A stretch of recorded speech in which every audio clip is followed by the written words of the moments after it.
Jangan lupa subscribe YouTube channel Metro TV News dan jangan lupa nyalakan notifikasinya. Pemirsa, terungkap fakta kekerasan dalam kerangkeng manusia di rumah Bupati Langkat nonaktif. Kekerasan fisik mulai dari penganiayaan yang mengakibatkan luka hingga menghilangkan nyawa serta terjadi perbudakan modern. Polda Sumatera Utara dan Komnas HAM mengungkap fakta kekerasan dan perbudakan modern di rumah Bupati Langkat nonaktif terbit rencana perangin-angin. Fakta itu dibeberkan dalam konferensi pers di Mapolda Sumut pada Sabtu sore 29 Januari. Komnas HAM menemukan fakta bahwa benar terjadi kekerasan fisik hingga hilangnya nyawa dalam rehabilitasi ilegal yang didirikan Bupati Langkat nonaktif. Menurut Komnas HAM, dari fakta kekerasan terdapat lebih dari satu korban yang meninggal dunia dengan identitas berbeda. Faktanya kita temukan memang terjadi satu proses rehabilitasi yang cara melakukan rehabilitasinya memang penuh dengan catatan-catatan kekerasan. Ya, kekerasan yang fisik gitu ya, sampai hilangnya nyawa. Polda Sumatera Utara masih menyelidiki penemuan baru di kerangkeng manusia Bupati Langkat nonaktif. Kepolisian juga menemukan fakta yang sama dengan temuan Komnas HAM terkait dengan kekerasan di rumah Bupati Langkat nonaktif. Untuk proses hukum, penyidik masih mengumpulkan bukti-bukti lain untuk mengetahui tersangka. Yang paling utama adalah terkait dengan hilangnya nyawa orang. Ini menjadi concern kami, teman-teman sekalian, karena kita sepakat bahwa tidak boleh ada orang yang hilang nyawanya tanpa kejelasan. Sebab itu kita akan berproses mendalami masalah ini. Selain kasus kekerasan, Komnas HAM juga mendalami kasus dugaan perbudakan dan menemukan fakta bahwa alasan utama warga yang masuk kerangkeng manusia untuk direhabilitasi bukan mencari pekerjaan.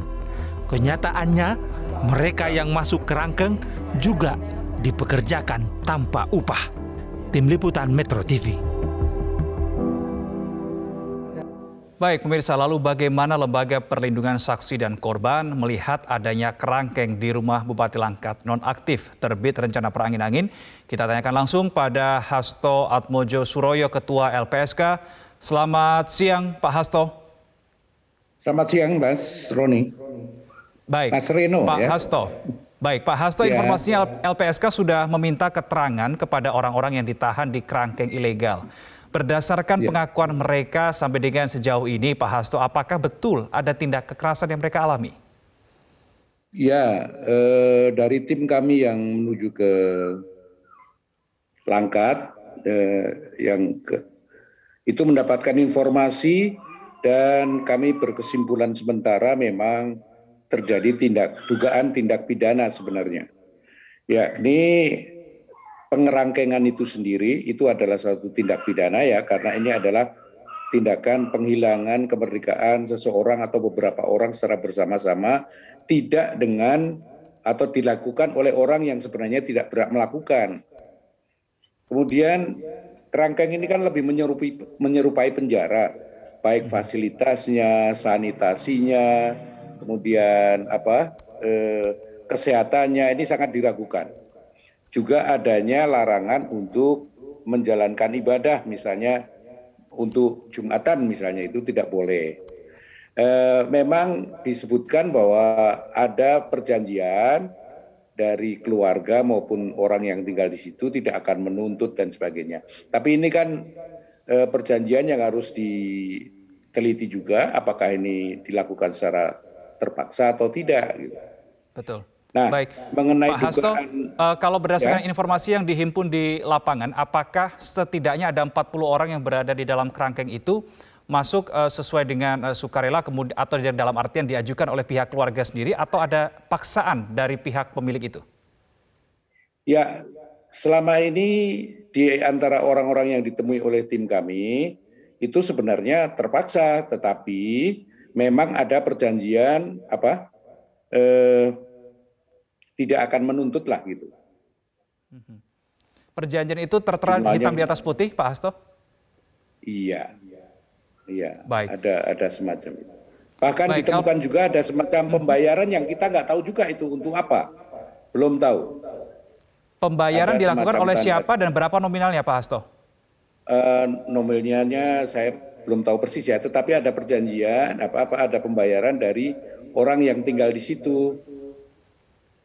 Baik, itu dibayarkan rutin setiap minggu, setiap hari, setiap bulan, atau seperti apa? Kami belum tahu, tetapi itu ditemukan di sana. Dan saya kira nanti kalau tim kami sudah pulang, hari Senin kami akan rapatkan itu. Oke, baik. LPSK sebelumnya menduga ada perbudakan modern yang dilakukan di sana. Apakah hal ini terbukti, Pak Hasto, setelah mendapatkan keterangan dari para tahanan ini? Ada informasi demikian, Mas. Jadi yang tinggal di dalam kerangkeng itu ternyata bukan hanya orang yang mengaku direhabilitasi, tetapi juga orang yang mengaku dipekerjakan secara paksa. Nah, ini adalah dugaan-dugaan yang mestinya ditindaklanjuti oleh aparat hukum, dalam hal ini kepolisian. Yang temuan kami yang lain ini misalnya, kenapa sampai sekarang bahkan tadi di tayangan videonya kan tidak terlihat ada polis lain. Jadi mestinya lokasi ini kan ada polis lain ya, yang menunjukkan bahwa polisi sedang melakukan penyelidikan atau penyidikan kalau sudah bisa ditingkatkan. Baik, Pak Hasto, orang-orang yang sejauh ini sudah diperiksa oleh pihak LPSK ini, apakah mereka yang berada di dalam kerangkeng itu saja atau juga memeriksa atau mewawancarai, minta keterangan kepada mereka yang berjaga di kerangkeng itu? Ada juga yang berjaga. Jadi penjaga yang bertugas itu juga diwawancara oleh tim kami, tetapi keterangannya saya kira baru akan kita bahas Senin nanti, Mas. Selain itu Baik. juga keluarga dari orang-orang yang di kerangkeng ini. Nah, kami menerima kabar tentang meninggalnya seorang yang ada di dalam kerangkeng, itu juga dari keluarga korban ini. Baik, kapan Pak Hasto bisa disebutkan ada meninggalnya tahanan di dalam kerangkeng itu, periode waktunya? 2019 atau tahun berapa ya, nanti bisa dicek lagi. Tetapi keluarga ini menyampaikan mendapatkan informasi untuk segera mengambil jenazah korban yang meninggal karena penyakit asam lambung. Tapi ketika dijemput itu rupanya sudah dimandikan, sudah dikafani dan sebagainya. Nah, ketika di rumah dicoba dibuka mayat ini oleh keluarga korban, ternyata ditemukan ada bekas-bekas luka lah. Jadi keluarga sebenarnya menduga ada tindakan kekerasan pada yang bersangkutan.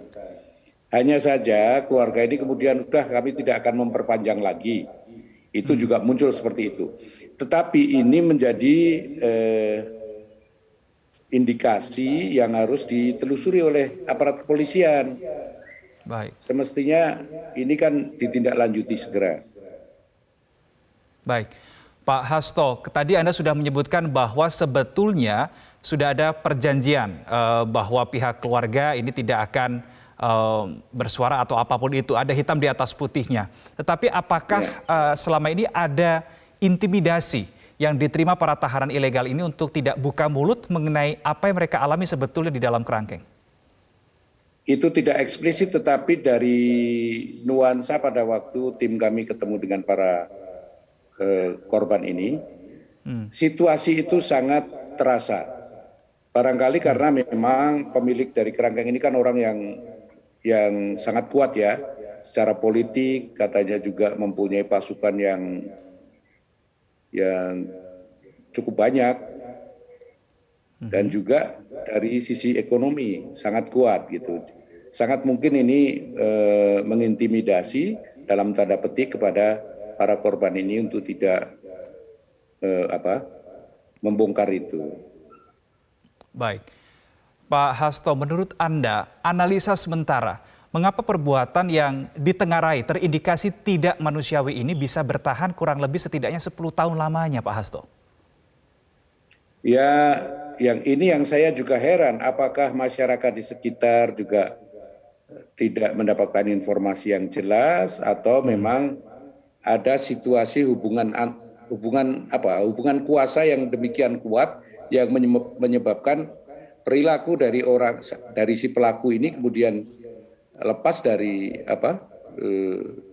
gugatan atau dipersoalkan oleh orang-orang di sekitar yang bisa menjadi saksi, termasuk misalnya pemerintah di desa tersebut misalnya. Baik. Pak Hasto, berdasarkan fungsi dari LPSK sendiri itu kan adalah untuk memberikan perlindungan ya kepada para saksi dan juga para korban. Sampai dengan saat ini adakah dari ke-40 orang yang berada di dalam kerangkeng itu setidaknya yang meminta perlindungan kepada LPSK untuk kemudian mereka bisa membongkar semua fakta-fakta dari kerangkeng selama 10 tahun ini? Sampai sekarang belum, Mas. Belum ada permohonan. Tetapi begini, ini kan tindak pidananya sendiri belum berjalan ini. Betul. Oleh karena itu, ini yang kita dorong agar aparat hukum, terutama kepolisian itu untuk segera melakukan sesuatu untuk mengungkap peristiwa ini. Kalau memang tidak ada tindak pidana ya diumumkan secara jelas, tetapi indikasi dari yang kami temukan ada tindak pidana gitu loh. Nah, permohonan untuk perlindungan itu memang bisa dilakukan oleh keluarga korban atau oleh korban sendiri atau oleh aparat penegak hukum yang menangani peristiwa ini. Kalau dia melihat bahwa korban dan saksi dalam peristiwa ini perlu mendapatkan perlindungan, bisa meminta LPSK untuk memberikan perlindungan pada saksi dan korban. Baik. Berdasarkan temuan tim di lapangan, apakah atau sebetulnya siapa saja yang berada di dalam kerangkeng ilegal itu, Pak Hasto? Apakah betul mereka ini adalah semuanya candu narkoba atau seperti apa? Temuan dari tim kami ternyata bukan hanya pecandu narkoba.